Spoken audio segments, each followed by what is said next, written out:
Hello students, welcome তোমাদের TBR একাডেমিতে। তো আমি তোমাদের সৌম্য মিশ্র, তো তোমাদের জন্য নিয়ে চলে এসেছি আপকামিং এএনএম জিএনএম এর তোমাদের কিন্তু প্র্যাকটিস সেট। তো আমরা কিন্তু তোমাদের যে 500টা কোয়েশ্চেনের সিরিজ স্টার্ট করেছিলাম, আজকে কিন্তু 4 নম্বর সেট। তো আগে কিন্তু আমরা অলরেডি 3টে সেট কিন্তু ডিসকাশন করে ফেলেছি, যেখানে কিন্তু তোমাদের ইম্পর্টেন্ট কোয়েশ্চেনগুলো নিয়ে, ইম্পর্টেন্ট টপিকগুলো নিয়ে কিন্তু আমরা ডিসকাশন করেছি।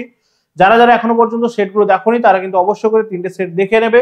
এবং আজকে কিন্তু আমরা 4 নম্বর সেট নিয়ে ডিসকাশন করব। আজকে কিন্তু তোমাদের 15টা কোয়েশ্চেন রয়েছে। তো এইভাবে কিন্তু পরপর সেটগুলো তোমাদের আসতে থাকবে তোমাদের এএনএম জিএনএম এর জন্য আপকামিং যেটা রয়েছে তোমাদের এক্সাম। তো তার জন্য কিন্তু কোয়েশ্চেন গুলো খুবই ইম্পর্টেন্ট রয়েছে। তো আজকে 4 নম্বর সেট রয়েছে, 15টা কোয়েশ্চেন নিয়ে কিন্তু আমরা ডিসকাশন করব। তো চলো ক্লাসটা আমরা স্টার্ট করছি। তো দেখে এই ফার্স্ট কোয়েশ্চেন কি রয়েছে। দেখো, অলরেডি আমরা বললাম যে 3টে ক্লাস আমরা করে নিয়েছি, সেখানে কিন্তু আমরা 45টা কোয়েশ্চেন অলরেডি ডিসকাশন করে নিয়েছি। আজকে আমরা তার ঠিক একদম পর থেকে স্টার্ট করছি। কোয়েশ্চেন নাম্বার 46 থেকে কিন্তু আমরা এখানে স্টার্ট করছি। তো 46 যে কোয়েশ্চেনটা রয়েছে আমরা দেখে নেব কি বলছে। বলছে একটি বস্তুর গতিবেগ দ্বিগুণ হলে তার গতি শক্তি কি হবে। তাহলে ভালো করে খেয়াল করতে হবে, গতিবেগটা কিন্তু দ্বিগুণ হয়ে গেছে, তাহলে তার গতি শক্তির কথা বলেছে। আগের দিন কিন্তু আমরা গতি শক্তি নিয়ে ডিসকাশন করেছি। তো সেক্ষেত্রে আমরা দেখেছিলাম যে গতি শক্তি যেটা ব্যাপারটা হচ্ছে, গতি শক্তি যেটা আমরা গাণিতিক ফর্ম যেটা আমরা দেখেছিলাম, ম্যাথমেটিক্যাল ফর্ম যেটা রয়েছে হাফ এমভি স্কোয়ার আমরা জানি, ঠিক আছে, হাফ এমভি স্কোয়ার। তাহলে সেক্ষেত্রে আমাদের যদি বলছে গতিবেগটা দ্বিগুণ, তার মানে কি ভিটা আমাদের দ্বিগুণ হয়ে গেছে, ভি যেটা ছিল সেটা কিন্তু দ্বিগুণ হয়ে গেছে, ঠিক আছে, ভেলোসিটিটা দ্বিগুণ হয়ে গেছে।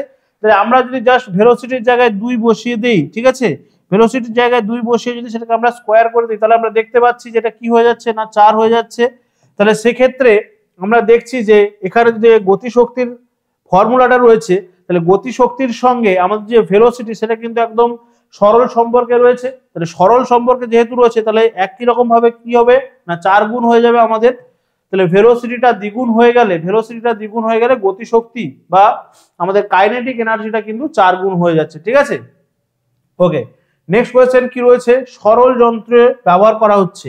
তাহলে সরল যন্ত্র বা লিভার যেগুলোকে আমরা বলছি, ঠিক আছে, সরল যন্ত্র কিন্তু খুব ইম্পর্টেন্ট একটা টপিক। তাহলে সরল যন্ত্রগুলো ভালো করে দেখে নিতে হবে, সেখানে কি কি ব্যাপারগুলো রয়েছে, বা সেখানে প্রথম শ্রেণীর রয়েছে, দ্বিতীয় শ্রেণীর রয়েছে, তৃতীয় শ্রেণীর রয়েছে, এবং তাদের কিন্তু যান্ত্রিক সুবিধাগুলো রয়েছে। তো সেই নিয়ে কোয়েশ্চেনগুলো রয়েছে, আমরা কিন্তু পরে ডিসকাশন করব। তো সেক্ষেত্রে এখানে বলা হচ্ছে যে সরল যন্ত্রে ব্যবহার করা হয়। তাহলে আমরা জানি যে সরল যন্ত্র হচ্ছে এমন একটা ব্যবস্থা, সেখানে কিন্তু কি আমরা খুব কম বল প্রয়োগ করে অধিক কার্য কিন্তু সেখানে সম্পাদন করতে পারছি। খুব কম বল প্রয়োগ করছি, অধিক কার্য সম্পাদন করতে পারছি, তাহলে অবশ্যই করে যান্ত্রিক শক্তি হবে, ঠিক আছে, অবশ্যই করে কিন্তু এখানে আমাদের যান্ত্রিক শক্তি হয়ে যাবে, ঠিক আছে। চলো নেক্সট কোয়েশ্চেনে আমরা চলে আসবো। নেক্সট কোয়েশ্চেন কি রয়েছে, কোয়েশ্চেন নাম্বার 48 রয়েছে। দেখো, বলছে দ্বিতীয় শ্রেণীর লিভারের যান্ত্রিক সুবিধা। তাহলে আমরা এক্ষুনি লিভার নিয়ে কিন্তু ডিসকাশন করছিলাম, যেখানে প্রথম শ্রেণীর লিভার রয়েছে, দ্বিতীয় শ্রেণীর লিভার রয়েছে এবং তৃতীয় শ্রেণীর লিভার রয়েছে। তাহলে দ্বিতীয় শ্রেণীর যে লিভার রয়েছে তার যান্ত্রিক সুবিধা কি হবে। দ্বিতীয় শ্রেণীর লিভারের যান্ত্রিক সুবিধা সবসময় কিন্তু মনে রাখতে হবে যে অপশন এ একের চেয়ে বেশি হচ্ছে। দ্বিতীয় শ্রেণীর লিভারের যান্ত্রিক সুবিধা একের চেয়ে বেশি হচ্ছে। উদাহরণস্বরূপ কি, জাতি যদি আমরা বলি, ঠিক আছে, সেক্ষেত্রে আমরা কি দেখছি, তার ফালক্রাম বা আলম্বটা কিন্তু একটা দিকে থাকছে এবং তার মাঝখানে আমরা রোধ বা হচ্ছে বাধাটাকে রাখছি, ঠিক আছে, যাই বলো, ঠিক আছে, এবং তার এখানে কিন্তু বলবাহু যেটা রয়েছে, সেই বলবাহুতে আমরা চাপ দিয়ে কিন্তু এখানে আমরা সহজেই সুপারিটাকে কাটতে পারছি। তাহলে খুব কম বল প্রয়োগ করতে হচ্ছে, কিন্তু এই সুপারিটাকে যদি আমরা হাতে কাটতে যাই বা হাতে যদি সেটাকে ভাঙতে যাই, তাহলে কিন্তু আমাদের কিন্তু অনেকটাই বল প্রয়োগ করতে হবে এবং সেক্ষেত্রে আমরা কিন্তু কাজটা করতেও হয়তো পারবো না। কিন্তু এখানে দেখো খুব কম বল প্রয়োগ করেই কিন্তু আমরা এটাকে ভেঙে ফেলতে পারছি। তাহলে এর কিন্তু যান্ত্রিক সুবিধাটা কিন্তু একের চেয়ে বেশি হচ্ছে সব সময়, ঠিক আছে। আচ্ছা, এবারে তারপরে 49 কোয়েশ্চেনটা বলেছে, দেখো, বলছে যান্ত্রিক সুবিধা একের সমান, ঠিক আছে। তাহলে যান্ত্রিক সুবিধা একের সমান হচ্ছে কোথায় বা কোন শ্রেণীর লিভারে যান্ত্রিক সুবিধাটা একের সমান হচ্ছে। বলছে জাতি, তুলা যন্ত্র, ঢেঁকি নাকি নলকূপের হাতল। তাহলে এখানে আমাদেরকে দেখে নিতে হবে যে এগুলো, এই যে আমাদের এক্সাম্পল গুলো দেওয়া রয়েছে, এগুলো কোন শ্রেণীর লিভার, ঠিক আছে, বা কোন ধরনের লিভার। এক্ষুনি আমি বললাম যে জাতি, এটা হচ্ছে আমাদের দ্বিতীয় শ্রেণীর, ঠিক আছে। ঢেঁকি যেটা রয়েছে, দেখো, ঢেঁকিও আমরা দেখেছি, তোমরা হয়তো দেখেছো কিনা জানি না সবাই ঢেঁকি। তাহলে ঢেঁকির যে ব্যাপারটা রয়েছে, দেখো এইখানে কিন্তু একটা আমাদের ধরে নেই আলম্ব রয়েছে বা ফালক্রাম রয়েছে। তো এইখানে তারপরে কিন্তু রয়েছে এখানে একটা এইভাবে দণ্ড দেওয়া থাকে, যেখানে কিন্তু ওই চাল যেটাকে গুঁড়ো করা হয় আর কি, বা চাল ভাঙা হয় যেটাকে বলা হচ্ছে, এবং তার কিন্তু এইদিকে আমাদের বল প্রয়োগ করা হচ্ছে, ঠিক আছে। তাহলে সেক্ষেত্রে দেখো মাঝখানে রয়েছে আলম্ব বা ফালক্রাম, ঠিক আছে, একদিকে রয়েছে তার বলবাহু, একদিকে রয়েছে রোধবাহু। তাহলে এক্ষেত্রে আমরা এই ধরনের স্ট্রাকচারটা কোথায় দেখতে পাচ্ছি? ফার্স্ট ক্লাস বা প্রথম শ্রেণীর। তাহলে এটা হয়ে যাচ্ছে আমাদের প্রথম শ্রেণীর, ঠিক আছে। তুলা যন্ত্র সেই সেম, মাঝখানে তাদের আলম্ব থাকছে এবং দুদিকে কিন্তু আমরা দেখতে পাচ্ছি একদিকে কিন্তু আমরা বলবাহু রয়েছে, একদিকে রোধবাহু রয়েছে। তাহলে এটাও হচ্ছে গিয়ে ফার্স্ট, ঠিক আছে। আর নলকূপের হাতলও সেই সেম, নলকূপের হাতলের মাঝখানটা কিন্তু জোড়া থাকে, তার একদিকে কিন্তু আমরা চাপ দিয়ে জল তুলতে পারছি, ঠিক আছে। এটাও কিন্তু প্রথম শ্রেণী। তাহলে এর মধ্যে বলছি যান্ত্রিক সুবিধা একের সমান কার হচ্ছে? যান্ত্রিক সুবিধা কিন্তু একের সমান হচ্ছে গিয়ে অপশন বি যেটা রয়েছে তুলা যন্ত্র, ঠিক আছে। তুলা যন্ত্রের যান্ত্রিক সুবিধা কিন্তু সবসময় একের সমান হচ্ছে। যেটা যদি সুবেদী তুলা যন্ত্র আমরা যেটাকে বলছি, ঠিক আছে, সুবেদী তুলা যন্ত্র, যেখানে কোনো রকম কোনো কারচুপি করা নেই। অনেক সময় কি হয়, ব্যবসায়ীরা সেই কারচুপি করে দেয়, তো যে যাতে কি করে দেয় না, তারা দোকান মানে সরি তাদের কাস্টমারকে যাতে ঠকিয়ে দিতে পারে। তো যেটা হচ্ছে সুবেদী তুলা যন্ত্র বা যেটা হচ্ছে কি একদম সব ঠিকঠাক রয়েছে, সেক্ষেত্রে আমরা যদি দেখি সেই তুলা যন্ত্রে তার কিন্তু যান্ত্রিক সুবিধা একের সমান হবে, ঠিক আছে। ওকে, নেক্সট কোয়েশ্চেনে আমরা চলে যাব। নেক্সট কোয়েশ্চেন কি রয়েছে আমরা দেখে নেব। কোয়েশ্চেন নাম্বার 50 কি রয়েছে? বলছে মানুষের হাত কোন শ্রেণীর লিভার? মানুষের হাত কোন শ্রেণীর লিভার? তাহলে এইটা কিন্তু খুব ইম্পর্টেন্ট কোয়েশ্চেন। মানুষের হাত, মানুষের হাত কি প্রথম শ্রেণী, দ্বিতীয় শ্রেণী নাকি তৃতীয় শ্রেণী? তাহলে মানুষের হাত যদি আমরা খেয়াল করি, যে মানুষের যে বাহুটা রয়েছে এটা কিন্তু আমাদের কাঁধের সঙ্গে জোড়ানো রয়েছে, ঠিক আছে। এইটা আমাদের কিন্তু এখানে আলম্ব হিসেবে কাজ করছে, ঠিক আছে। এক্ষেত্রে আমরা দেখো একদম তার শেষের প্রান্তে এইখানে কিন্তু আমরা কোনো একটা জিনিসকে তুলতে পারছি, ঠিক আছে। এইখানে আমরা কিন্তু জিনিসটাকে তুলতে পারছি, বাকিটা কিন্তু আমাদের থাকছে পুরোটাই আমাদের কিন্তু বাহু থাকছে। তাহলে সেক্ষেত্রে একদিকে থাকছে তার আলম্ব এবং একদম শেষ প্রান্তে থাকছে কি? শেষ প্রান্তে থাকছে তার কিন্তু বল। আমরা এখানে কিন্তু বাধা অতিক্রম করতে পারছি, ঠিক আছে। তাহলে এটা হয়ে যাচ্ছে কিন্তু তৃতীয় শ্রেণীর লিভার, এটা হয়ে যাচ্ছে আমাদের তৃতীয় শ্রেণীর লিভার, ঠিক আছে। এই তৃতীয় শ্রেণীর লিভারের ক্ষেত্রে মনে রাখতে হবে, এই তৃতীয় শ্রেণীর লিভারের ক্ষেত্রে কিন্তু যান্ত্রিক সুবিধা সবসময় একের চেয়ে কম হচ্ছে। যান্ত্রিক সুবিধাটা কিন্তু একের চেয়ে কম হচ্ছে, সেই জন্যই কিন্তু আমরা এই জিমে গিয়ে যে এত সুন্দর বডি তৈরি করতে পারছি, ঠিক আছে। যদি যান্ত্রিক সুবিধা একের চেয়ে বেশি হয়ে যেত তাহলে কিন্তু এত সুন্দর বডি আমাদের তৈরি হতো না, ঠিক আছে। এখানে আমরা হাতে ডাম্বেল ধরে এইভাবে কিন্তু আমরা সহজেই আমাদের মাসলগুলোকে কিন্তু ফুলিয়ে নিতে পারছি যেই কারণে, ঠিক আছে। ওকে, নেক্সট কোয়েশ্চেনে চলে আসছি আমরা। 1 জুল, এটাও কিন্তু আমরা আগের দিন করেছিলাম। 1 জুল সমান কত আর, ঠিক আছে। তাহলে অবশ্যই করে 10 to the power 7, option C হয়ে যাচ্ছে এখানে আমাদের রাইট অ্যান্সার। নেক্সট কোয়েশ্চেন যেটা রয়েছে দেখো, কোয়েশ্চেন নাম্বার 52, একটি বস্তুর ভর এবং বেগ উভয়ই দ্বিগুণ করা হলো, তাহলে বস্তুটির গতিশক্তি কি হবে? ভর বেগ দুটোকেই দ্বিগুণ করা হচ্ছে, তাহলে গতিশক্তি, আবার সেই গতিশক্তির ব্যাপার চলে এসছে। তাহলে আমরা আবার কিন্তু সেই গতিশক্তিটা দেখে নেব। তাহলে আমরা এক্ষুনি বলছিলাম যে কাইনেটিক এনার্জি সমান হাফ mv স্কয়ার বলছিলাম, আমরা mv স্কয়ার বলছিলাম। সেক্ষেত্রে আমরা যদি দেখে নেই যে বলছে ভর এবং বেগ দুটোকেই কিন্তু দ্বিগুণ করে দেওয়া হলো, তাহলে সেক্ষেত্রে ভরটাকে যদি আমরা দ্বিগুণ করি তাহলে এমটা হয়ে যাচ্ছে 2, আর বেগটাকে যদি আমরা দ্বিগুণ করি তাহলে ভি স্কয়ার রয়েছে, তার মানে 2a স্কয়ার হয়ে গেলে কত হয়ে যাচ্ছে? 4। তাহলে সেক্ষেত্রে আমরা দেখে নেবো এখানে কিন্তু 8 হয়ে যাচ্ছে। তাহলে রাইট অ্যান্সারটা কি হয়ে যাবে? অপশন সি, 8 গুণ হয়ে যাচ্ছে এখানে আমাদের রাইট অ্যান্সার। তাহলে ভর এবং বেগ দুটোকেই দ্বিগুণ করে দিলে কিন্তু এখানে আমাদের 8 গুণ হয়ে যাচ্ছে। এখানে আমরা ভরটাকে দ্বিগুণ করে দিচ্ছি এবং বেগটাকে দ্বিগুণ করে দিচ্ছি। যেহেতু বেগটা আমাদের স্কয়ার ফর্মে রয়েছে বা বর্গ রয়েছে, তাহলে দ্বিগুণ করে দিলে ভি এর বর্গ কত হয়ে যাবে? মানে 2 এর বর্গ 4 হয়ে যাবে। তাহলে সেই জন্য কিন্তু এটা আমাদের হয়ে যাচ্ছে 8 গুণ, ঠিক আছে। এইটা কিন্তু আমাদের 8 গুণ হয়ে যাবে। যদি শুধুমাত্র আমাদের মনে রাখতে হবে, যদি শুধুমাত্র ভরটাকে দ্বিগুণ করা হয় সেক্ষেত্রে দ্বিগুণ হবে গতিশক্তিটা। যদি শুধুমাত্র বেগটাকে দ্বিগুণ করা হয় তাহলে গতিশক্তিটা 4 গুণ হয়ে যাবে। আর যদি ভর বেগ দুটোকেই দ্বিগুণ করে দেওয়া হয় তাহলে কিন্তু গতিশক্তিটা 8 গুণ হয়ে যাচ্ছে। তোমরা যদি এই ফর্মটা মনে রাখতে পারো সেক্ষেত্রে কিন্তু যে কোনো ধরনের কিন্তু তোমাদের প্রবলেম দিলে তোমরা কিন্তু সেটাকে সলভ করে নিতে পারবে, ঠিক আছে। এই ফর্মটা বা আমাদের যে কাইনেটিক এনার্জি তার কিন্তু ম্যাথমেটিক্যাল যে ইকুয়েশনটা সেটা কিন্তু আমাদেরকে ভালো করে মনে রাখতে হবে। চলো তাহলে নেক্সট কোয়েশ্চেনে আমরা চলে যাব। কোয়েশ্চেন নাম্বার 53 কি রয়েছে দেখে নেই। বলছে কোয়েশ্চেন নাম্বার 53, একটি হালকা বস্তু একটি ভারী বস্তুর গতিশক্তি হচ্ছে সমান। তাহলে সেক্ষেত্রে এখানে বলেছে গতিশক্তি সমান, এক্ষেত্রে বলছে দুটি বস্তুর ভরবেগ কি সমান হবে? ঠিক আছে, গতিশক্তি সমান বলেছে। গতিশক্তি সমান যদি বলে তাহলে কি বলছে না, কি বলছে এক্ষেত্রে দুটি বস্তুর ভরবেগ সমান হবে, দুটি বস্তুর ভরবেগ, আচ্ছা ভারী বস্তুর ভরবেগ বেশি হবে, হালকা বস্তুর ভরবেগ বেশি হবে নাকি কোনোটিই নয়। তাহলে এখানে দুটোরই কিন্তু বলছে গতিশক্তি সমান, হালকা বস্তু এবং ভারী বস্তু। তাহলে সেক্ষেত্রে আমরা দেখে নেব যে এখানে আমরা ভরবেগের যদি দেখি তাহলে ভরবেগটা কিন্তু ভারী বস্তুর ক্ষেত্রেই বেশি হবে, ভরবেগটা ভারী বস্তুর ক্ষেত্রেই বেশি হবে।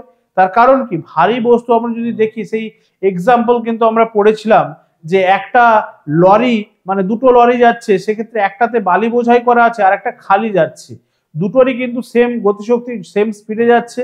তাহলে সেক্ষেত্রে যদি ধাক্কা মারে একটা দেওয়ালে গিয়ে তাহলে কে বেশি এফেক্ট ফেলবে বা কে বেশি ক্ষতি করতে পারবে দেওয়ালটার, তাহলে আমরা জানি যে ভারী বা যার মধ্যে বালি বোঝাই করা রয়েছে সে কিন্তু বেশি এফেক্ট ফেলতে পারছে।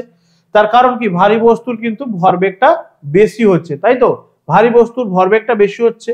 আচ্ছা, কোয়েশ্চেন নাম্বার 54 কি রয়েছে, এক টুকরো বরফ একটি কাঁচের গ্লাসে রাখা জলে ভাসছে, বরফটি সম্পূর্ণ গলে গেলে কি ঘটনা ঘটবে। তাহলে বরফটা কাঁচের গ্লাসের মধ্যে রাখা রয়েছে, বরফটা ভাসছে, আমরা জানি জল যখন জমে বরফ হয়ে যাচ্ছে তার কিন্তু আয়তনটা কি হয়ে যাচ্ছে, কমে যাচ্ছে, সেই জন্যই কিন্তু সে ভাসতে পারছে। এবারে সে যখন কি হচ্ছে আবার সেটা জলে পরিণত হয়ে যাচ্ছে, তাহলে কি হবে, জলতল কি বৃদ্ধি পাবে, জলতল হ্রাস পাবে নাকি জলতলের কোনো পরিবর্তন হবে না। তাহলে জলতলের কিন্তু কোনো রকম কোনো পরিবর্তন হবে না, তার কারণ তার তো আয়তনটা কমে গেছিল, সেই জন্য সে জলে ভাসছে, ঠিক আছে, সেই জন্য সে জলে ভাসছে। সেক্ষেত্রে কিন্তু জলের কোন রকম জলতলের কোন রকম কোনো পরিবর্তন হচ্ছে না, ঠিক আছে। ওকে, নেক্সট কোয়েশ্চেন আমরা চলে আসছি। কোয়েশ্চেন নাম্বার 55 কি রয়েছে দেখো, বলছে সূর্যের চারিদিকে পৃথিবীর আবর্তনের সময়, সূর্যের চারিদিকে পৃথিবীর আবর্তনের সময়, এটা কিন্তু আমরা আগের ক্লাসে কিন্তু অলরেডি করে ফেলেছি। সেখানে আমরা বলেছিলাম যে কার্য হবে, কার্য হবে না, কার্য হতে পারে আবার নাও হতে পারে। তাহলে আমি তোমাদেরকে সেখানে বলেছিলাম যে সেই কার্যহীন বল বোঝাতে গিয়ে যে সূর্য হচ্ছে গিয়ে আমাদের কিন্তু একদম সৌরমণ্ডলের সেন্টারে রয়েছে, তাই তো, সূর্য হচ্ছে গিয়ে সেন্টারে রয়েছে এবং তার চারদিকে কিন্তু এইভাবে কক্ষপথে পৃথিবী বা অন্যান্য গ্রহগুলো কিন্তু ঘুরছে।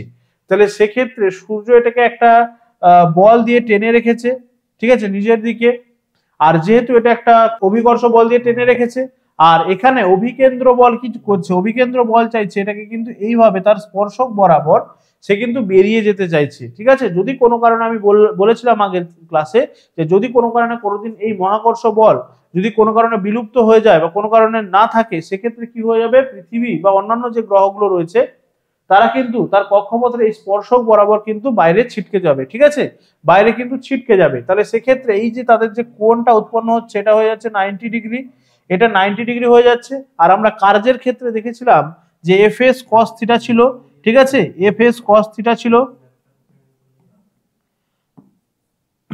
W is equals to fs cos theta ছিল। এই যে থিটাটা যদি আমরা এখানে 90 ডিগ্রি করে দেই তাহলে দেখবো থিটা 90 হয়ে গেলে cos 90 এর মান কি হয়ে যাচ্ছে, 0 হয়ে যাচ্ছে। তাহলে cos 90 যেহেতু 0 হয়ে যাচ্ছে তাহলে কিন্তু টোটাল যে এটা রয়েছে রাশিমালাটা সেটা কিন্তু 0 হয়ে যাবে। তাহলে W সমান কিন্তু দেখো এখানে 0 হয়ে যাচ্ছে, তার মানে কিন্তু কোনো কার্য হবে না এখানটায়, ঠিক আছে, কোনো কার্য কিন্তু এখানে হবে না। আচ্ছা, এবারে বলছে কোয়েশ্চেন নাম্বার 56, বলছে স্থিতিশক্তি ধনাত্মক হয়, ঋণাত্মক হয়, ধনাত্মক এবং ঋণাত্মক উভয়ই হতে পারে নাকি কোনোটাই নয়। তাহলে স্থিতিশক্তি কিন্তু অবশ্যই করে ধনাত্মক বা ঋণাত্মক দুটোই কিন্তু হতে পারে। স্থিতিশক্তি আমরা জানি পোটেনশিয়াল এনার্জি সমান কিন্তু mgh, ঠিক আছে, mgh, কোনো কারণে যদি আমাদের জিটা 0 হয়ে যায়, ঠিক আছে, এই যে জিটা আমরা জানি, জিটা যদি 0 হয়ে যায়, এটা আমরা জানি কি অভিকর্ষ বল জি, ঠিক আছে, পৃথিবী যেই বল দিয়ে কোনো বস্তুকে নিজের দিকে টানছে বা পৃথিবী তার নিজের কেন্দ্রের দিকে যখন কোনো বস্তুকে টানছে সেটাকেই আমরা বলছি জি। তাহলে এই জিটা যদি কোনো কারণে 0 হয়ে যায়, সেক্ষেত্রে 0 হয়ে গেলে আমাদের এই পুরো রাশিমালাটাই 0 হয়ে যাচ্ছে। তাহলে ধনাত্মক যেমন হচ্ছে তেমন ঋণাত্মকও হতে পারে, ঠিক আছে, ঋণাত্মকও হতে পারে। চলো, তাহলে ধনাত্মক বা ঋণাত্মক উভয়ই কিন্তু এখানে হতে পারে, অপশন সি হয়ে যাচ্ছে রাইট অ্যান্সার এখানে আমাদের। এবারে কোয়েশ্চেন নাম্বার 57 এ কিন্তু আমরা চলে আসছি। কোয়েশ্চেন নাম্বার 57 এ কি বলেছে, একটু আগেই কিন্তু এটা আমরা আলোচনা করেছিলাম। বলছে তৃতীয় শ্রেণীর লিভারের যান্ত্রিক সুবিধা। তৃতীয় শ্রেণীর লিভার একটু আগে আমরা পড়লাম, আমাদের এক্সাম্পল কি, মানুষের হাত, সবচেয়ে ভালো এক্সাম্পল মনে রাখবে যে মানুষের হাত হচ্ছে তৃতীয় শ্রেণীর লিভার। তো এই তৃতীয় শ্রেণীর লিভারে কিন্তু সবসময় যান্ত্রিক সুবিধা কি হয়, একের চেয়ে কম হয়, ঠিক আছে, একের চেয়ে কম। প্রথম শ্রেণীর লিভারে যান্ত্রিক সুবিধা একের সমান হতে পারে, একের চেয়ে কম হতে পারে বা একের চেয়ে বেশিও কিন্তু হতে পারে। তিনটে কন্ডিশনই কিন্তু প্রথম শ্রেণীর লিভারে আমরা দেখতে পেতে পারি, ঠিক আছে। আর সেকেন্ড বা হচ্ছে দ্বিতীয় শ্রেণীর যেটা লিভার রয়েছে তার যান্ত্রিক সুবিধা সবসময় একের চেয়ে বেশি হবে। আর তৃতীয় শ্রেণী যেটা রয়েছে লিভার, তৃতীয় শ্রেণীর লিভারে কিন্তু আমরা দেখবো সবসময় একের চেয়ে কম হবে। এইগুলো কিন্তু ভালো করে খেয়াল রাখতে হবে তোমাদেরকে। চলো নেক্সট কোয়েশ্চেন আমরা চলে আসবো।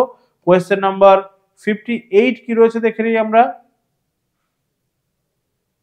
বলছে বলবাহু এবং রোধবাহুর অনুপাতকে কি বলা হচ্ছে? বলবাহু এবং রোধবাহু, তাহলে একটু আগেই আমরা বলছিলাম যে যেখানে আমাদের ফালক্রাম বা আলম্বটা থাকছে তার একদিকে কিন্তু আমাদের থাকছে বলবাহু আর একদিকে থাকছে কিন্তু রোধবাহু, ঠিক আছে। ফালক্রাম বা তার একদিকে বলবাহু এবং রোধবাহু থাকছে, তাহলে এই যে বলবাহু এবং রোধবাহুর যে অনুপাত সেটাকেই আমরা বলছি যান্ত্রিক সুবিধা। বলবাহু এবং রোধবাহুর যে অনুপাত সেটাকেই আমরা বলছি কি? যান্ত্রিক সুবিধা, ঠিক আছে, যান্ত্রিক সুবিধা বলছি। ওকে, কোয়েশ্চেন নাম্বার 59 এবার আমরা দেখে নেব। কোয়েশ্চেন নাম্বার 59 এ কি বলেছে? যে আনত তল, ঠিক আছে। কোয়েশ্চেন নাম্বার 59টা ভালো করে খেয়াল করবে। বলেছে আনত তল এর যান্ত্রিক সুবিধা কি হচ্ছে, বা নত তল যেটা আমরা দেখছি যে কোনো গাড়িতে মাল তোলার সময় এই যে এইভাবে নত তল একটা আমরা ব্যবহার করছি, ঠিক আছে, আনত তলে, তাহলে এর যে যান্ত্রিক সুবিধা সেটা কি হয়, ঠিক আছে। এর যান্ত্রিক সুবিধা কি হচ্ছে? তাহলে নততল ব্যবহার করে কি আমাদের সুবিধা পাচ্ছি নাকি পাচ্ছি না? কোনো একটা জায়গাতে ওঠার জন্য আমরা যদি দেওয়াল বেয়ে উঠতে থাকি সেটা বেশি সুবিধা হবে নাকি সিঁড়ি দিয়ে যদি উঠি সেটা বেশি সুবিধা হবে? অবশ্যই করে সিঁড়ি দিয়ে যদি আমরা উঠি বা সিঁড়ি ব্যবহার করি তাহলে এটা কিন্তু একের চেয়ে অবশ্যই করে কি হচ্ছে, একের চেয়ে কিন্তু বেশি হবে যান্ত্রিক সুবিধা, ঠিক আছে। তাহলে সেই যে বাধাটাকে অতিক্রম করার জন্যই কিন্তু আমরা এই আনত তলের ব্যবহার করছি, এই আনত তলের ব্যবহার করছি। দেখবে পাহাড়ে যখন ওঠা হয় পাহাড়ের রাস্তাগুলো কিন্তু এই নততলের মতো ব্যবহার করা হয়, ঠিক আছে। পাহাড়ে আমরা যদি সোজাসুজি উঠতে যাই, ঠিক আছে, পাহাড়ে যদি আমরা সোজাসুজি এইভাবে পাহাড়ে উঠতে যাই, ঠিক আছে, ধরো আমরা পাহাড়ে এইভাবে সোজাসুজি একদম উঠছি, তাহলে আমাদের কিন্তু কষ্ট বেশি হবে। তো সেই জন্য পাহাড়ে ওঠার জন্য দেখবে এইভাবে পাহাড় কেটে কেটে এইভাবে কিন্তু রাস্তাগুলোকে তৈরি করা থাকে পাহাড়ে ওঠার জন্য, ঠিক আছে, যাতে সেটাকে নততলের মতো ব্যবহার করা যায় এবং তার কিন্তু যান্ত্রিক সুবিধাটা বেশি পাওয়া যায় এবং আমাদের কষ্ট যাতে কম হয় সেটা কিন্তু ব্যবহার করা হয় ওই জন্য, ঠিক আছে। তাহলে এখানে হয়ে যাচ্ছে আমাদের অপশন বি হয়ে যাচ্ছে রাইট অ্যান্সার কোয়েশ্চেন নাম্বার 59 এর জন্য, ঠিক আছে। আচ্ছা, এই যে দেখবে স্ক্রু স্ক্রু যেগুলোতে করা হয়, স্ক্রু যেগুলো আর কি, দেখবে পেরেক যেটা যেটা শুধু পেরেক সেটা কিন্তু আমাদেরকে অনেকটা বল প্রয়োগ করে সেটাকে কিন্তু ভেতরে ঠেলতে হচ্ছে হাতুড়ি দিয়ে, ঠিক আছে। কিন্তু যেটা স্ক্রু দেখবে ছোট্ট স্ক্রু ড্রাইভারের সাহায্যে কিন্তু সহজেই আমরা সেটাকে কি করতে পারছি, টাইট করতে পারছি। তার কারণ স্ক্রুটা যেখানে রয়েছে স্ক্রু এর গায়ে দেখবে ভালো করে খেয়াল করলে স্ক্রু এর গায়েও কিন্তু এই নততলের প্রয়োগ করা হয়েছে, ঠিক আছে। স্ক্রু এর গায়েও কিন্তু এই নততলের প্রয়োগ করা হয়েছে। দেখবে পেঁচানো পেঁচানো এইভাবে কিন্তু থাকছে, পেঁচানো পেঁচানো থাকছে। তাহলে সেই যে নততলের প্রয়োগ যেহেতু করা রয়েছে সেটা কিন্তু খুব কম বল প্রয়োগ করেই আমরা কিন্তু সেটাকে কাজটাকে করতে পারছি। কিন্তু তার জায়গাতে যদি শুধু পেরেক থাকে সেটা কিন্তু অনেক জোরে আমাদেরকে হাতুড়ি দিয়ে কিন্তু ঠুকতে হচ্ছে, তবে কিন্তু সেটা ভেতরে যাচ্ছে। ওকে, নেক্সট কোয়েশ্চেনে চলে আসছে আমরা, একদম লাস্ট কোয়েশ্চেনে চলে এসেছি আমাদের আজকের সেটের। কি রয়েছে? বলছে প্রতিফলনে পার্শ্বীয় পরিবর্তন হয় যদি বস্তুটি, তাহলে পার্শ্বীয় পরিবর্তন বা হচ্ছে কি আমরা যদি দেখি পার্শ্বীয় পরিবর্তন জিনিসটা কি, ওই যে আয়নার সামনে রাখলে বস্তুটাকে উল্টো দেখাচ্ছে, আয়নার সামনে রাখলে কোনো একটা জিনিসকে উল্টো দেখাচ্ছে, তাহলে পার্শ্বীয় পরিবর্তন কখন হচ্ছে? যদি বস্তুটা কি অপ্রতিসম হয়। অপ্রতিসম যদি হয় সেক্ষেত্রে কিন্তু আমরা বস্তুটাকে কি দেখবো, বস্তুটাকে দেখবো উল্টো। যদি প্রতিসম হয় তাহলে কিন্তু কোন রকম কোনো পার্শ্বীয় পরিবর্তন সেখানে হবে না। যেমন আমরা যদি দেখি এই যে এ লেটারটা, এইটাকে যদি আমরা কোনো আয়নার সামনে রেখে দিই, ঠিক আছে, যদি কোনো আয়নার সামনে এ লেটারটাকে রাখি তাহলে কিন্তু আয়নার উল্টো দিকে যদি আমরা দেখি সেক্ষেত্রে কিন্তু আমরা এই এ লেটারটাকে এই দেখতে পাবো। তার এর কোনো পার্শ্ব পরিবর্তন কেন হচ্ছে না?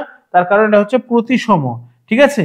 কিন্তু আমরা যদি এল কে রাখি, যদি এল কে রাখি তাহলে কিন্তু সে ঠিক উল্টে যাবে, ঠিক আছে, এইভাবে তাকে আমরা দেখতে পাবো এল কে। তার কারণ এ হচ্ছে অপ্রতিসম, অপ্রতিসম হওয়ার জন্যই কিন্তু তার পার্শ্ব পরিবর্তন ঘটে যাচ্ছে। তাহলে এই ধরনের কোয়েশ্চেন গুলো আসে, এগুলোর থেকে তোমাদের যে অ্যাম্বুলেন্স যেটা আমরা দেখি যে অ্যাম্বুলেন্সে অ্যাম্বুলেন্স লেখাটা উল্টো করে লেখা থাকে কেন, ঠিক আছে, অ্যাম্বুলেন্সের গায়ে বা অ্যাম্বুলেন্সের উপরে অ্যাম্বুলেন্স লেখাটা উল্টো করে লেখা থাকছে কেন? সেখানে আমরা দেখেছিলাম যে অ্যাম্বুলেন্সের যে লেটারগুলো রয়েছে সেগুলো উল্টো করে লেখা থাকছে। তার কারণ কি, যখন রাস্তা দিয়ে অ্যাম্বুলেন্সটা যাচ্ছে সবাই কি দেখবে, রেয়ার ভিউ মিররে দেখতে পাবে রেয়ার ভিউ মিররে যখন দেখবে তখন কিন্তু সেটা পার্শ্ব পরিবর্তন হয়ে সেই উল্টোটা কিন্তু সোজা হয়ে যাবে, ঠিক আছে? পার্শ্ব পরিবর্তন হয়ে উল্টোটা কিন্তু সোজা হয়ে যাবে, যাতে কিন্তু সবাই ঠিকঠাক ভাবে দেখতে পায়, ঠিক আছে? তো এইটা হচ্ছে কি এই পার্শ্ব পরিবর্তনের কিন্তু একটা ঘটনা। চলো, তাহলে এটাই ছিল আজকে আমাদের সেটা লাস্ট কোয়েশ্চেন। তো আজকে কিন্তু আমরা 15টা কোয়েশ্চেন নিয়ে আলোচনা করলাম। তাহলে এই ধরনের কোয়েশ্চেন গুলো কিন্তু খুবই ইম্পর্টেন্ট তোমাদের আপকামিং যেটা এএনএম জিএনএম এক্সাম আসছে। আমরা কিন্তু 500টা কোয়েশ্চেন এভাবে কিন্তু তোমাদের জন্য নিয়ে আসবো। সিরিজটা কিন্তু অলরেডি চলছে। আমরা কিন্তু এই ক্লাসটাকে নিয়ে তোমাদের কিন্তু 4টে ক্লাস অলরেডি করে ফেললাম। যারা যারা ক্লাসগুলো আগের ক্লাসগুলো দেখোনি অবশ্যই করে কিন্তু ক্লাসগুলো দেখবে। তো এবারে কিন্তু এই যে ক্লাসগুলো দেওয়া রয়েছে বা এই যে পিডিএফ গুলো, এগুলো কিন্তু তোমরা অবশ্যই করে পেয়ে যাবে। তার সঙ্গে সঙ্গে দেখো এখানে কিন্তু অ্যান্সার কিটা তোমাদের খুব ভালোভাবে দেওয়া রয়েছে, তোমরা কিন্তু নিজেরা প্র্যাকটিস করতে পারো। পিডিএফ গুলো পাওয়ার জন্য কিন্তু আমাদের হোয়াটসঅ্যাপ গ্রুপ রয়েছে, হোয়াটসঅ্যাপ চ্যানেল রয়েছে, আমাদের টেলিগ্রাম চ্যানেল রয়েছে, এগুলোতে কিন্তু তোমাদেরকে জয়েন করতে হবে। সেখান থেকেই কিন্তু তোমরা তোমাদের এই পিডিএফ গুলো কিন্তু পেয়ে যেতে পারো। লিঙ্ক গুলো কিন্তু তোমাদের ডেসক্রিপশন বক্সে দেওয়া রয়েছে। ডেসক্রিপশন বক্সে গিয়ে তোমরা কিন্তু আমাদের চ্যানেলগুলোতে এবং আমাদের হোয়াটসঅ্যাপ গ্রুপে জয়েন করবে, সেখান থেকে কিন্তু এগুলো পেয়ে যাচ্ছ। এবং তার এছাড়াও কিন্তু তোমাদের এক্সাম রিলেটেড বিভিন্ন রকম আপডেটস গুলো এবং তোমাদের কিন্তু এক্সামের বিভিন্ন রকম হেল্প কিন্তু তোমরা সেখান থেকে পেয়ে যাবে। তো আজকে এই পর্যন্তই। সবাই কিন্তু ভালো থাকবে, ভালো করে প্র্যাকটিস করতে থাকো, পড়াশোনা করতে থাকো। Tata, thank you.